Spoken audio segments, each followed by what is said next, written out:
whom liberals blame, and their assault on your rights. The broadcast begins in 10 seconds.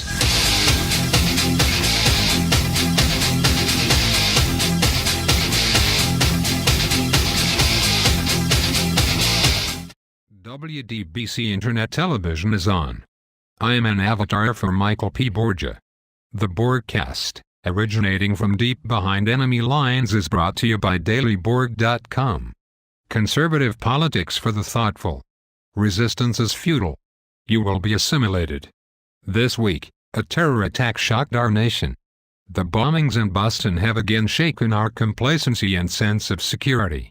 But now, less than 48 hours after the bombings, some have already begun to place political blame. One left-wing reporter on CNN has already stated that right-wing extremists were responsible for the devastating blasts. But if one looks at who has conducted such attacks in the recent past, this reporter might be surprised. We'll examine the rants of the left and their assault on your liberty when the broadcast continues in a moment. You say you'd give your right arm to be there for your family? Here's your chance to prove it. Have your blood pressure checked and control it to lower your risk of heart attack and stroke. What if I didn't come from a famous family? What if I didn't have all their support? What if I didn't have all these opportunities? Believe me, it wouldn't be pretty.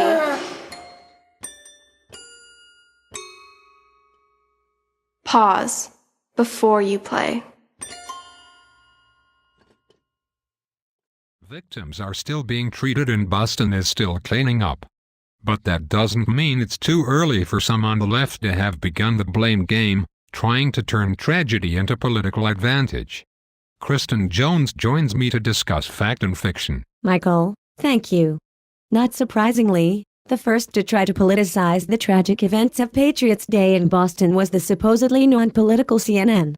Peter Bergen, who poses as a national security analyst for CNN, claimed that the attack could have been perpetrated by some kind of right-wing extremists.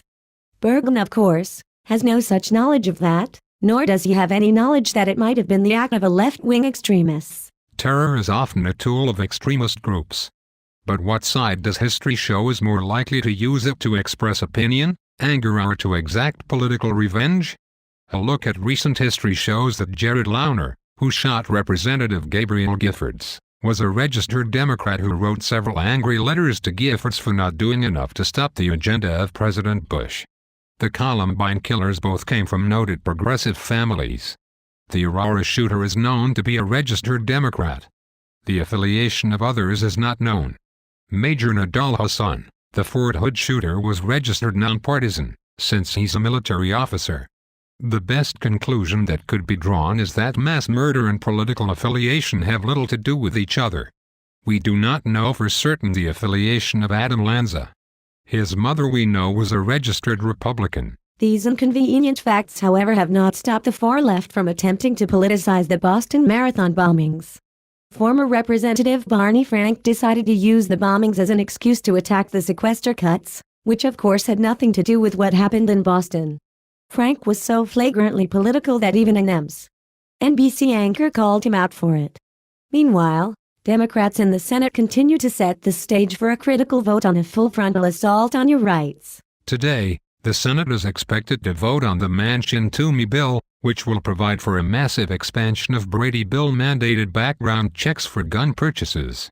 Democratic leaders will need 60 votes in the 100-member chamber to advance it to a final vote, then on to the House of Representatives. Since 3 Democrats are already likely to vote against it, that means Democratic leaders will need to find 8 Republicans to support them. So far, it seems they have only 4. The expanded background checks are the last dying embers of a massive effort by Democrats to politicize the Newtown shootings to gain action on a key part of their political agenda. The disarming of the citizenry has been a dream of the American left for a century. Democrats tried to take a moment of national grief to enact their dream agenda on guns. But as the grief subsided, Americans came to realize what the left was up to. Piece by piece, Democrats were forced to abandon their ambitions. First the assault weapons ban died. Then the limit on bullets in a magazine. All that remains now is the expanded background check bill. But even holding an effective 55-45 majority in the Senate, if it passes, it will likely do so by not more than 1 or 2 votes at most. Democrats will undertake this vote knowing that the expanded checks, nor any other gun control bill will ever become law. Any assault on the Second Amendment's clear and unambiguous right of the people to keep and bear arms would be dead on arrival in the House of Representatives, where Republicans have ironclad control of the chamber and would be joined by at least a dozen Democrats in any gun control vote. At this point, not even the most ideological Democrat has any dream that any of these bills can become law. It is now a matter of political posturing. The assault on the Second Amendment could only happen in an environment where people are so angry and grief-stricken that they are willing to sacrifice their rights in a weak moment to soothe that grief. Democrats tried to pounce on the moment to realize their long-held dream of a society in which only the government and criminals have weapons. But the anger was not deep enough, nor did it last long enough to allow the Senate to act. The people are wise enough to know that the right to keep and bear arms is the only thing that protects people like themselves from people like Barack Obama. And the people are wise enough to know that once one pillar of their liberty is destroyed, it will not take long for others to follow. Thanks, Kristen. Please check back at dailyborg.com for updates on the Senate votes. Meanwhile, Delaware's own gun control debate goes on. And a visitor is coming to town to testify. We'll be back with closing thoughts in a moment. Patty, I boldly went to socialsecurity.gov, and it's out of this world. Socialsecurity.gov is a website for everybody. Even teenagers? Absolutely.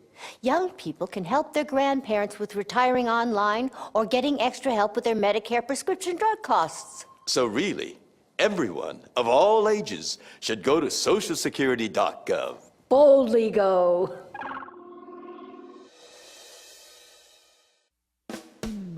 When you drive for a living, you buckle up every time, whether you drive one of these or one of these.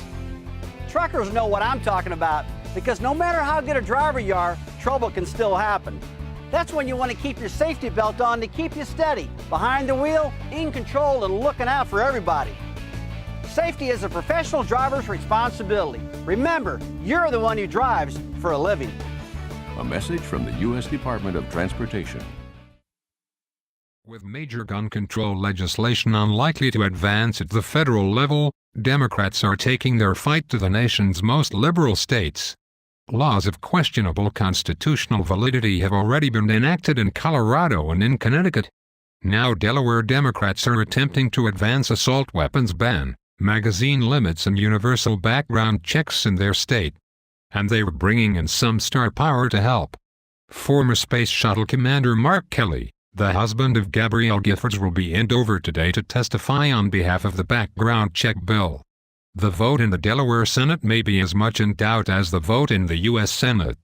So you can hardly blame the Democrats for bringing in all the reinforcements that they can. After all, stripping you of your rights is going to take a lot of firepower. Exactly the thing they are trying to strip you of. You have been assimilated.